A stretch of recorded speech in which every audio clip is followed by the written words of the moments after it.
ಎಲ್ಲ ಡೀಟೇಲ್ಸ್ಗಾಗಿ ಒಂದು ಕಡೆ ಬೆಂಗಳೂರಿನ ಸಿಟಿ ಸಿವಿಲ್ ಕೋರ್ಟ್ನ ಹತ್ರ ಸ್ನೇಹಮಯಿ ಕೃಷ್ಣನನ್ನ ಅರೆಸ್ಟ್ ಮಾಡ್ತಾರೆ ಸಿಸಿಬಿ ಪೊಲೀಸರು. ಮತ್ತೊಂದು ಕಡೆ ಅವರ ಮೈಸೂರಿನ ನಿವಾಸಕ್ಕೆ ಸಿಸಿಬಿ ದಾಳಿಯನ್ನ ನಡೆಸಿ ಪರಿಶೀಲನೆಯನ್ನ ಕೂಡ ಮಾಡ್ತಾ ಇದೆ. ಹಾಗಾದ್ರೆ ಏನಾಗ್ತಾ ಇದೆ ಅಲ್ಲಿನ ಡೆವಲಪ್ಮೆಂಟ್ ಕುರಿತಾಗಿ ಮಾಹಿತಿ ಪಡೆಯೋಣ. ನಮ್ಮ ಮೈಸೂರು ಪ್ರತಿನಿಧಿ ಮಧು ಈಗ ನಮ್ಮ ಜೊತೆ ಸಂಪರ್ಕದಲ್ಲಿದ್ದಾರೆ. ಮಧು, ಎಷ್ಟೊತ್ತಿಗೆ ರೇಡ್ ಆಯ್ತು? ಸದ್ಯಕ್ಕೆ ಏನ್ ಡೀಟೇಲ್ಸ್ ಸಿಗ್ತಾ ಇದೆ? ಇನ್ನು ರೇಡ್ ಕೂಡ ಮುಂದುವರೆದಿರ್ತಕ್ಕಂಥ ಈಗಾಗಲೇ ಕೂಡ 2 ಗಂಟೆಗಳಷ್ಟು ಕಾಲಗಳಾಗಿದೆ ರೇಡ್ ಅನ್ನು ಶುರು ಮಾಡಿ. ಅಂದ್ರೆ ಈಗ ಸ್ನೇಹಮಯಿ ಕೃಷ್ಣ ಅವರ ಮನೆ ಏನಿದೆ, ಆ ನಿವಾಸ ಮತ್ತೆ ನಿವಾಸದಲ್ಲೇ ಇರ್ತಕ್ಕಂತಹ ಕಚೇರಿ ಏನಿದೆ, ಅದೆರಡನ್ನೂ ಕೂಡ ಪರಿಶೀಲನೆ ಮಾಡುವಂತ ಕೆಲಸವನ್ನ ಬೆಂಗಳೂರಿನ ಸಿಸಿಬಿ ಪೊಲೀಸರು ಮಾಡ್ತಾ ಇರ್ತಕ್ಕಂಥದ್ದು. ಈಗಿನ ದೃಶ್ಯಾವಳಿಗಳನ್ನು ಕೂಡ ನೀವು ಲೈವ್ ಅಲ್ಲಿ ಗಮನಿಸಬಹುದು. ಸುಮಾರು 10ಕ್ಕೂ ಹೆಚ್ಚು ಜನ ಸಿಸಿಬಿ ಸಿಬ್ಬಂದಿಗಳು ಇಲ್ಲಿದ್ದಾರೆ. ಅವರ ಮನೆಯ ಸುತ್ತಮುತ್ತಲೂ ಜಾಗ ಏನಿದೆ ಅಲ್ಲೂ ಕೂಡ ಪರಿಶೀಲನೆಗಳು ನಡೀತಾ ಇದೆ. ಒಂದು ಪ್ರಮುಖವಾಗಿ ಹಿಂದೆ ಇರ್ತಕ್ಕಂಥ ಅವರ ನಿವಾಸ ಏನಿದೆ, ಆ ನಿವಾಸದಲ್ಲಿ ಈಗ ಸದ್ಯಕ್ಕೆ ಅವರ ಪತ್ನಿ ಇದ್ದಂಥದ್ದು. ಅಂತ ಸಂದರ್ಭದಲ್ಲಿ ಇಡೀ ಸಂಪೂರ್ಣವಾಗಿ ಮನೆಯನ್ನ ತಲಾಶ್ ಮಾಡುವಂತ ಕೆಲಸವನ್ನ ಮಾಡಿದ್ದಾರೆ. ಅದೇ ರೀತಿಯಾಗಿ ಮನೆ ಮುಂಭಾಗದಲ್ಲಿ ಅವರ ಕಚೇರಿ ಕೂಡ ಇತ್ತು. ಕಚೇರಿಯಲ್ಲಿ ಇಟ್ಕೊಂಡಿದ್ದಂತ ಆ ಸಿಸ್ಟಮ್ ಏನಿತ್ತು, ಆ ಸಿಸ್ಟಮ್ ಅನ್ನ ಅದರ CPU ಏನಿದೆ ಅದನ್ನ ತಂದು ಈಗ ಮನೆ ಒಳಗಡೆ ಇಟ್ಟು ಈಗ ಪರಿಶೀಲನೆ ಮಾಡುವಂತ ಕೆಲಸವನ್ನು ಕೂಡ ಮಾಡ್ತಾ ಇರ್ತಕ್ಕಂಥದ್ದು. ಅಂದ್ರೆ ಸುಮಾರು 2 ಗಂಟೆಗಳಷ್ಟು ಆಗಿದೆ. ಅವರು ಏನು ಮೈಸೂರಿನಲ್ಲಿ ಇರ್ತಕ್ಕಂಥ ಸ್ನೇಹಮಯಿ ಕೃಷ್ಣ ಅವರ ನಿವಾಸಕ್ಕೆ ಬಂದಿರತಕ್ಕಂಥದ್ದು.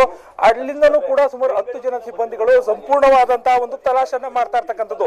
ಇದಕ್ಕೆ ಪ್ರಮುಖವಾಗಿ ನಾವು ಕೂಡ ಗಮನಿಸಬಹುದಂತಂದ್ರೆ ಕಳೆದ 4-5 ದಿನಗಳಿಂದಲೂ ಕೂಡ 2 ವಿಚಾರಗಳನ್ನ ಇಟ್ಕೊಂಡು ಸ್ನೇಹಮಯಿ ಕೃಷ್ಣ ಅವರು ಹೋರಾಟವನ್ನು ಮಾಡ್ತಿದ್ರು. ಒಂದು ಏನು ನಟೇಶ್ ಅವರಿಗೆ ಕೊಟ್ಟಿರ್ತಕ್ಕಂಥ ಬಡ್ತಿ ವಿಚಾರ ಏನಿದೆ, ಆ ಬಡ್ತಿ ವಿಚಾರದಲ್ಲಿ ರಾಜ್ಯ ಮುಖ್ಯ ಕಾರ್ಯದರ್ಶಿಗಳು ಲಂಚವನ್ನ ಪಡೆದಿದ್ದಾರೆ ಅನ್ನೋದು ಅವರ ಪ್ರಮುಖವಾದಂತಹ ಆರೋಪ ಆಗಿತ್ತು. ಅದೇ ರೀತಿಯಾಗಿ ನಟೇಶ್ ಅವರು ಅವರ ವಿರುದ್ಧವಾಗಿ ಹೋರಾಟ ಮಾಡ್ತಾ ಇರ್ತಕ್ಕಂಥ ಸ್ನೇಹಮಯಿ ಕೃಷ್ಣ ಇರ್ತಾರೆ, ಅವರನ್ನ ಹೇಗಾದ್ರೂ ಮಾಡ 1-to-1 ಕಾಂಟ್ಯಾಕ್ಟ್ಗೆ ತಗೊಂಡು ಅವರನ್ನ ಈ ಒಂದು ಹೋರಾಟದಿಂದ ಹಿಂದೆ ಸರಿಸುವಂತ ಕೆಲಸವನ್ನ ಮಾಡಬೇಕು, ಈ ರೀತಿಯಾದಂತಹ ಆರೋಪಗಳೇನಿದ್ವು ಆರೋಪಗಳನ್ನ ಮಾಡಿದ್ರು. ಮತ್ತೆ ಒಂದು ಆಡಿಯೋವನ್ನು ಕೂಡ ಬಿಡುಗಡೆ ಮಾಡಿದ್ರು, ಅದು ನಟೇಶ್ ಅವ್ರದ್ದು ಅಂತ ಕೂಡ ಹೇಳಲಾಗಿತ್ತು. ಅದೇ ರೀತಿಯಾಗಿ ಏನು CS ಅವರ ವಿರುದ್ಧವಾಗಿ ಆರೋಪ ಮಾಡಿರ್ತಕ್ಕಂಥ ಸ್ನೇಹಮಯಿ ಕೃಷ್ಣ ಅವರು ಒಂದು ಕಾರ್ನ ಫೋಟೋವನ್ನು ಕೂಡ ರಿಲೀಸ್ ಮಾಡಿದ್ರು.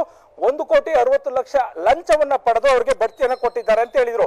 ಈ ವಿಚಾರಗಳಿಗೆ ಸಂಬಂಧಪಟ್ಟಂತೆ ಕೋರ್ಟ್ನಲ್ಲೂ ಕೂಡ ನಾನು ಪ್ರಮುಖ ಸಾಕ್ಷಿಗಳೇನಿವೆ ಅಂದ್ರೆ 6 ಸೆಕೆಂಡ್ನ ಆ ಒಂದು ಆಡಿಯೋ ಏನಿತ್ತು ಅದರ ಸಂಪೂರ್ಣ ಆಡಿಯೋವನ್ನ, ಜೊತೆಗೆ ಮೈಸೂರಲ್ಲಿ ಎಕ್ಸ್ಚೇಂಜ್ ಆಗಿರ್ತಕ್ಕಂಥ ಈ ಹಣಕಾಸು ಏನಿತ್ತು ಅದಕ್ಕೆ ಸಂಬಂಧಪಟ್ಟಂತ ವ್ಯಕ್ತಿಗಳ ದಾಖಲಾತಿಗಳನ್ನ ಮತ್ತೆ ಆ ಸ್ಥಳದ ದಾಖಲಾತಿಗಳನ್ನ ಕೊಡ್ತೀನಿ ಅಂತ ಕೂಡ ಹೇಳಿದ್ರು. ಇಂತಹ ಸಂದರ್ಭದಲ್ಲಿ ಬೆಂಗಳೂರಿಗೆ ಬಂದಂತ ಈಗ ಸ್ನೇಹಮಯಿ ಕೃಷ್ಣ ಅವರು ಸಿಸಿಬಿ ಪೊಲೀಸರು ವಶದಲ್ಲಿ ಇರುವಂತದ್ದು ಸಾಕಷ್ಟು ಅನುಮಾನಗಳಿಗೆ ಕಾರಣವಾಗುತ್ತೆ. ಅದೇ ರೀತಿಯಾಗಿ ಅವರನ್ನ ಯಾವಾಗ ವಶಕ್ಕೆ ಪಡ್ಕೊಳ್ತಾರೆ ಅದೇ ತಕ್ಷಣದಲ್ಲಿ ಮೈಸೂರಿನಲ್ಲಿರ್ತಕ್ಕಂಥ ಈ ಒಂದು ನಿವಾಸದ ಮೇಲೂ ಕೂಡ ದಾಳಿ ಮಾಡಿ ಸಂಪೂರ್ಣವಾದಂತ ಒಂದು ತಲಾಶನ್ನ ಮಾಡ್ತಾ ಇರ್ತಕ್ಕಂಥದ್ದು.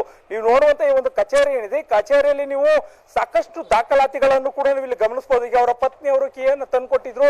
ಆ ಒಳಗಡೆ ಇದ್ದಂತಹ ಒಂದು ಲ್ಯಾಪ್ಟಾಪ್ ಏನಿತ್ತು, ಅಂದ್ರೆ ಅವ್ರ ಸಿಸ್ಟಮ್ ಏನಿತ್ತು, ಸಿಸ್ಟಮ್ ನ CPU ನ ತೆಗೆದುಕೊಂಡು ಹೋಗಿ ಅವರ ಮನೆಯಲ್ಲಿ ಅದನ್ನ ಪರಿಶೀಲನೆ ಮಾಡುವಂತ ಕೆಲಸವನ್ನು ಕೂಡ ಈಗ ಸಿಸಿಬಿ ಪೊಲೀಸರು ಮಾಡ್ತಾ ಇದ್ದಾರೆ. ಅಂದ್ರೆ ಈಗ ಸದ್ಯದ ಪರಿಸ್ಥಿತಿಯನ್ನ ನೋಡೋದಾದ್ರೆ ಇರುವಂತಹ ಸಂಪೂರ್ಣ ದಾಖಲಾತಿಗಳೇನಿವೆ ಅವುಗಳನ್ನ ತಲಾಶ್ ಮಾಡುವಂತ ಕೆಲಸವನ್ನ ಮಾಡ್ತಿದ್ದಾರೆ. ಆದ್ರೆ ಇಲ್ಲಿ ಏನೆಲ್ಲ ದಾಖಲಾತಿಗಳನ್ನ ಹುಡುಕ್ತಿದ್ದಾರೆ ಅದು ಸ್ಪಷ್ಟವಾಗಿ ಗೊತ್ತಾಗ್ತಾ ಇಲ್ಲ. ಆದ್ರೆ ಪ್ರಮುಖವಾಗಿ 2 ವಿಚಾರಗಳಲ್ಲಿ ಸ್ನೇಹಮಯಿ ಕೃಷ್ಣ ಅವರು ಈಗ ಹೋರಾಟವನ್ನು ಈಗ ಕೈಗೆತ್ಕೊಂಡಂತ 3-4 ದಿನಗಳೇನಿತ್ತು ಅದಕ್ಕೆ ಸಂಬಂಧಪಟ್ಟಂತ ದಾಖಲಾತಿಗಳನ್ನ ಹುಡುಕ್ತಾ ಇರ್ತಕ್ಕಂಥ ಸಾಧ್ಯತೆಗಳು ದಟ್ಟವಾಗಿ ಕಾಡ್ತಾ ಇದೆ.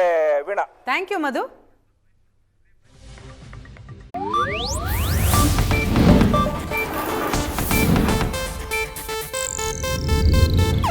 ಇದು ಏಷ್ಯಾನೆಟ್ ನ್ಯೂಸ್ ನೆಟ್ವರ್ಕ್ ಪ್ರಸ್ತುತಿ.